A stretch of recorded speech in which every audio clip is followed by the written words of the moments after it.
शांति शांति शांति।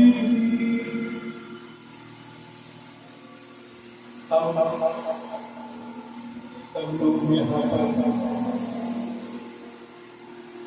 आए हैं हमारे जीवन के उद्देश्यों की पूर्ति। हो सकता है हर क्षण के लिए हम सबको लगे कि हमारा उद्देश्य कुछ अलग है, हमारा अलग है, उनका अलग है, जबकि ऐसा कुछ भी नहीं है। ये हमारी अपनी सोच का फर्क है। किसी को लगता है कि हमें कुछ पैसे मिल जाएंगे तो हम आनंदमय हो जाएंगे। किसी को लगता है कि हमें भागवत प्राप्ति हो जाएगी तो हम आनंदमय हो जाएंगे। किसी को लगता है कि हमारा बच्चा नौकरी में लग जाएगा तो हम सुखी हो जाएंगे। किसी को लगता है हमारा घर बन जाएगा, किसी को हो सकता है लगेगा कि शादी हो जाए। बहुत सारे कारण है, लेकिन उन सब का जो अल्टीमेट गोल है, आखिरी लक्ष्य है, परम लक्ष्य है, वह यही है कि हम आनंद में रह। अब बात आती है कि हम सब आनंद में तो रहना चाहते हैं, खुश होना चाहते हैं, लेकिन हम हैं क्यों नहीं? कमीशन कहाँ? जब हम चाह रहे हैं कि हम खुश रहे, आनंद में रहे, और हमें पता भी है कि कैसे हम खुश रह सकते हैं, लेकिन हम क्यों नहीं रह पाते? उस क्यों का जवाब पाने के उद्देश्य से हम सब यहाँ पर बैठे हैं। हम सब प्रतीक हैं असली आनंद स्वरूप के। यहाँ पर न कोई धर्म सिखाया जाता है, न कोई विशेष पूजा पाठ सिखाई जाती है। यहाँ पर मौत में जीने की राह दिखाई जाती है। आप आनंद में कैसे रह सकते हैं, इसका मार्गदर्शन मिलता है। और धीरे धीरे जब बातें हमारी समझ में आने लगती हैं तो हम आनंद में भी धीरे धीरे उतरने लगते हैं।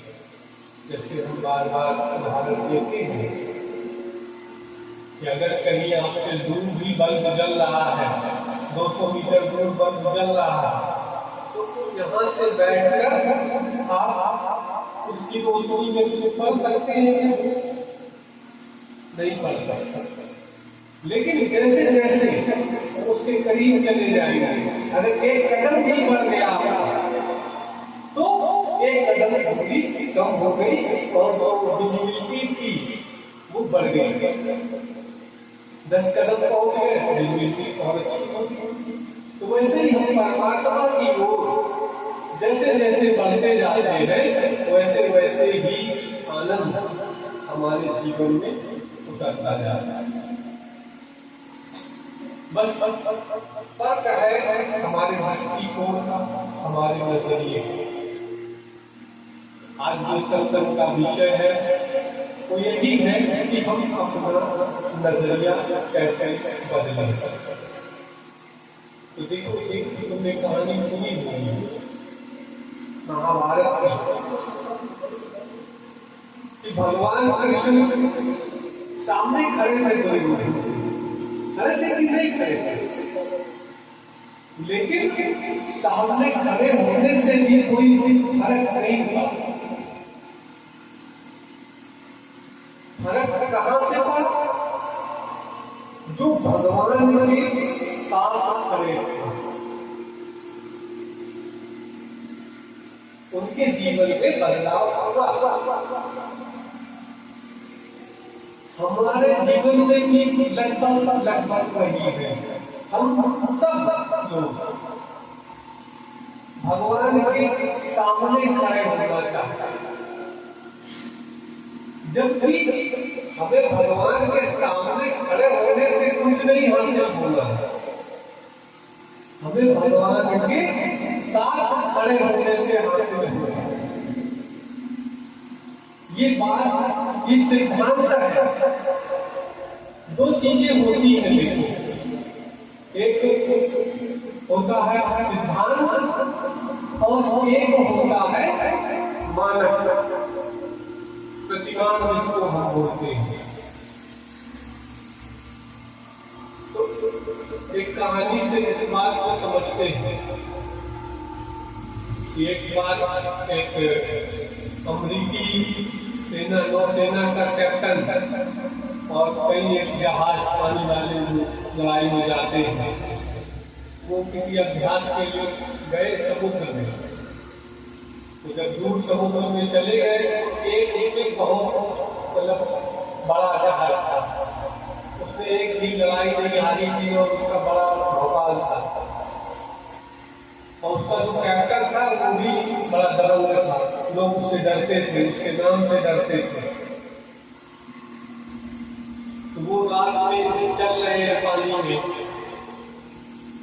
तो उसका जो एक रेडियो ऑपरेटर या सिग्नल ऑपरेटर रहता है, वो देखता है, सिग्नल मिलता है कि सामने कोई लाइट जल रही है, तो कोई चीज होगी। तो वो अपने कैप्टन से कहता है, साहब सामने एक लाइट जल दिख रही है और अगर हम लोग ऐसे ही चले तो टक्कर पक्की है। तो कैप्टन कहता है उसको बोल दो कि वो अपना जो भी है जहाज 20 डिग्री मोड़ ले, रास्ता खाली कर दे। तो जब इधर से सिग्नल मैन ने सिग्नल भेजा कि तुम अपना जहाज 20 डिग्री मोड़, उधर से जवाब आया कि ये ज्यादा अच्छा रहेगा कि तुम अपना जहाज 20 डिग्री मोड़ लो।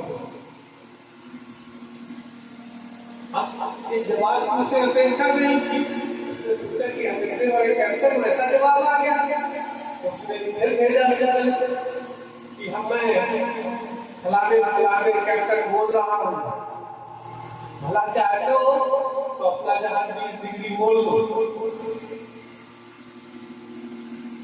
तो उधर से आवाज आई कि मैं 4th क्लास के क्लासी बोल रहा हूँ, अगर सचमुच में तुम अपना भला चाहते हो तो तुम अपना जहाज 20 डिग्री मोड़ लो। अब तो कैप्टन मोड़, उसने सोचा लगा हल्के में लेगा, उसने फिर संदेश भेजा कि तुम जानते नहीं हो मैं बैटल शिप हूं। तो उसने कहा ठीक है तुम बैटल शिप हो, लेकिन मैं लाइट हाउस हूं,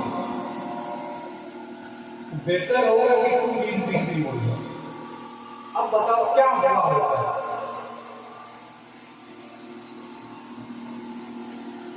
अब लाइट हाउस जानते,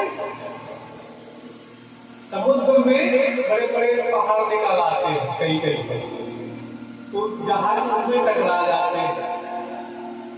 तो उस टकराहट से बचने के लिए उनमें चौहा बना देते हैं और उसमें लाइटें लगा देते हैं और एक आदमी लगा देते हैं जो सभी जहाजों को बताता है कि यहाँ से नहीं आना है।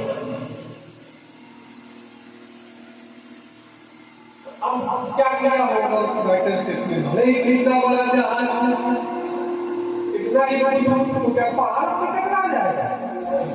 मोड़ना पड़ेगा किसको? जहाज। वो भले ही 4th क्लास का क्लासी है। तो कई बार हम जो प्रतिमान है अपने आप को बहुत बड़ा समझ लेते हैं और जो सिद्धांत है उसको छोड़ देते हैं। जैसे सिद्धांत क्या है कि हमें भगवान के साथ खड़े होने में भलाई है, सत्य के साथ खड़े होने में भलाई है। क्यों?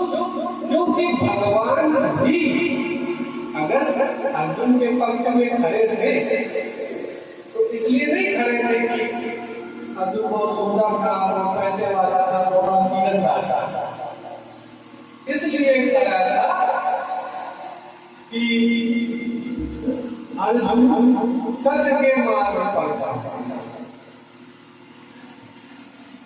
हम अपने जीवन में इसी तरह के छोटे छोटे बदलाव को करना, कोई बहुत बड़ा नहीं करना। हम जाते हैं सड़क पे चलते हैं तो कई बार हम देखते हैं जमाते हैं रेलवे फाटक बंद होता है, अब ट्रेन आ रही है तो क्या उसके मंत्री जी भी गुजरेंगे, चाहे IAS गुजरेंगे, फाटक बंद तो बंद नहीं हो चपरासी है।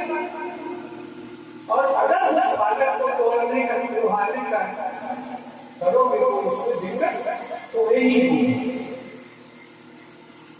तो कहने का आशय है कि हम लोग इस धरती पर कुछ समय के लिए आए हैं और वो समय जो है वो आनंदमय रहे हमारा। उसके लिए हमें तमाम तरह के जो टकराव है उनसे अपने आप को बचा करके निकलना है। ये बात ध्यान रखते हैं क्योंकि यही जो चीजें हैं, छोटी छोटी बातें हैं, हम भूल जाते हैं। हमें लगता है कि भगवान जो है वो मंदिर में ही बैठा है,